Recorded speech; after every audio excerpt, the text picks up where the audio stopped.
Se uma pessoa te rejeitou, isso não significa que você não tem nenhum valor. Talvez você não esteja sofrendo por rejeição, mas sim uma identidade que não está resolvida. Shalom, shalom, jovens, seja bem-vindo ao primeiro episódio desse canal Em Busca da Vontade de Deus. E hoje eu quero te mostrar o porquê que a rejeição não é o fim da sua vida, não. Ela é apenas um processo de aprendizado que te amadurece. E até o final do vídeo eu vou te mostrar como que uma princesa e um príncipe de Deus lidam com a rejeição, sem dependência emocional, sem se humilhar por migalhas de atenção. Quem sabe, assim como eu, você já passou por um momento de rejeição.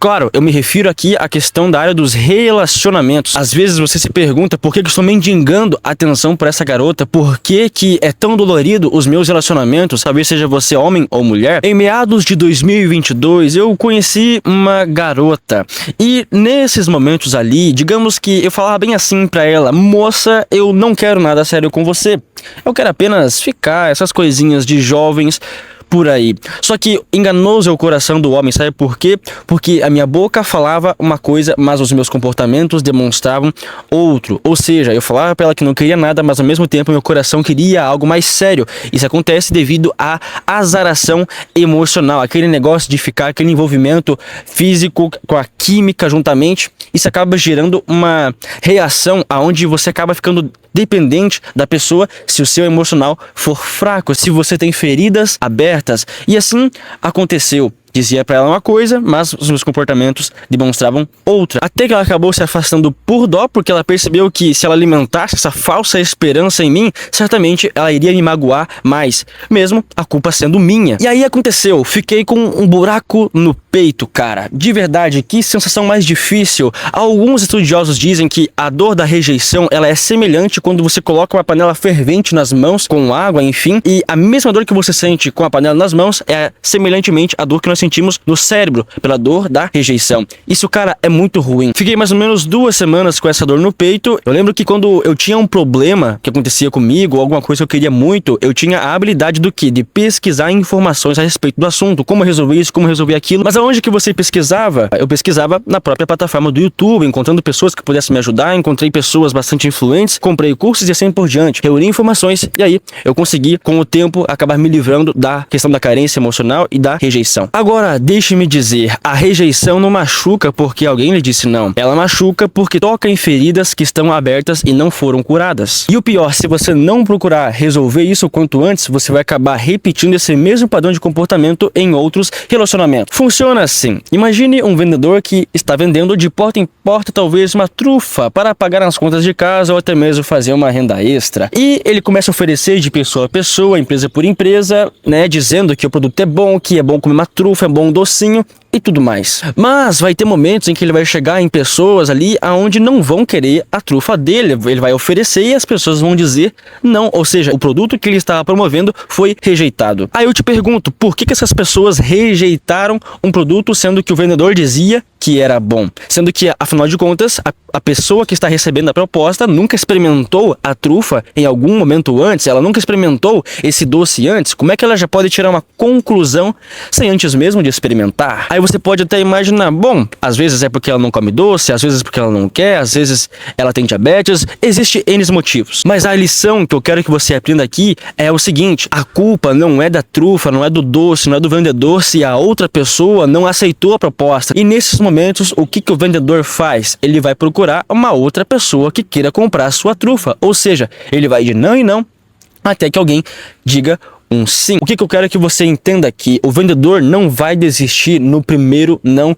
Ele não vai ficar frustrado só porque ele recebeu um primeiro não, porque ele tem entendimento que eu sei que eu estou vendendo, o meu produto é bom, é para uma causa justa, não é nada ilícito. Logo, quem perdeu foi as pessoas que não experimentaram a minha trufa. Quem perdeu foram as pessoas que rejeitaram o meu produto que é bom. Você entendeu? O problema não é o doce, o problema é quem não quer comprar. Ou seja, quando alguém te rejeita, isso não define quem você é. Define apenas que aquela pessoa não era a pessoa ideal para você. Logo, não importa o que fazem com você, mas o que importa é o que você faz com o que fazem com você. Só que aí entra o erro que a maioria dos jovens jovens cristãos hoje estão cometendo, que é ficar insistindo, que é ficar empurrando goela abaixo o seu produto. Ele fica se mudando para agradar o próximo. E convenhamos, ninguém aqui gosta de vendedor chato. Você quer logo atropelar ele da sua vida. E talvez você se sentiu muitas vezes atropelado, rejeitado. Por quê? Porque você foi apenas um vendedor chato. Augusto Cury fala que pessoas emocionalmente feridas, elas vivem com a sua autoestima terceirizada. Elas só se sentem bem quando elas são aprovadas. Mas então, Serpa, o que eu faço com essa bendita da rejeição? Bom, toda vez que nós deparamos com um problema, nós temos que procurar a raiz desse problema. Logo, você deve fazer os seguintes questionamentos. Qual foi o momento que eu recebi uma rejeição que marcou de verdade no meu peito? Isso por acaso vem de alguma experiência na infância? Será que eu fui rejeitado por alguém que deveria ter me protegido? Que padrão de comportamento eu repito nos relacionamentos? Beleza, Serpa, estou começando a entender, mas e agora? Então, você pode ir pedir ajuda, pode orar com Deus, revelar feridas emocionais do passado,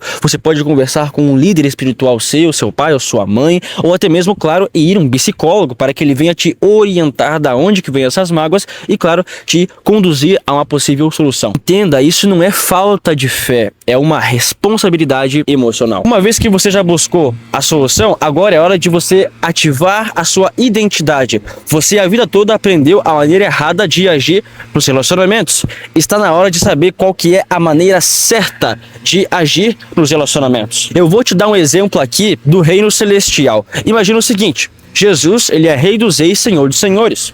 Nós somos filhos de Deus. E Deus, ele é um rei. Logo, os filhos do rei são o quê? São príncipes e também princesas. Agora a gente começa a refletir na seguinte questão. Como que um príncipe e uma princesa se relacionam? Será que a princesa precisa mendigar a atenção do príncipe para conquistá-lo? Será que o príncipe precisa se humilhar para a princesa para conquistá-la? Qual que é o padrão de conduta de um príncipe e uma princesa celestial? Quando nós entendemos a nossa verdadeira identidade no reino de Deus, a rejeição deixa de ser uma humilhação, uma dor na emoção, passa a ser um aprendizado de vida e também um livramento. Ou seja, pessoas que são seguras de si, que sabem quem são em Cristo, elas sabem lidar melhor com a rejeição. Nós, sendo príncipes e princesas de Deus, não podemos confundir a rejeição com o abandono. Então, meus irmãos, entenda que a rejeição faz parte. Mas, mais uma vez, repito, não importa o que fazem com você, mas importa o que você faz com o que fazem com você. Recapitulando, entenda as raízes do porquê os seus relacionamentos dão errado, por que até agora você não conseguiu destravar nessa área da sua vida. Busque uma solução para o seu problema, enfim, seja com um psicólogo, com um líder espiritual. E uma vez que você identificou o problema, agora você parte para a solução. E certamente você, digamos que vai ficar curado disso. Aos poucos você vai se libertando disso, conforme você vai conhecendo a verdade e vai praticando a verdade. E depois de tudo isso, você começa a ativar a sua nova identidade, a identidade de um príncipe e uma princesa. Quem me perde é quem me perde. Eu não irei me humilhar por causa da decisão que o outro fez, por causa do que o outro me negou. Eu sou bonito, eu sou bonita, eu sou serva de Deus Altíssimo. Eu não vou ficar sofrendo por migalhas de atenção. Se esse vídeo de alguma forma te ajudou, entenda, o primeiro passo para a libertação é a conscientização, é ter ciência que aquele problema existe. Por isso, compartilhe com o máximo de pessoas que você puder. E para aqueles que já sabem, eu sou o Serpa e essa foi a minha contribuição.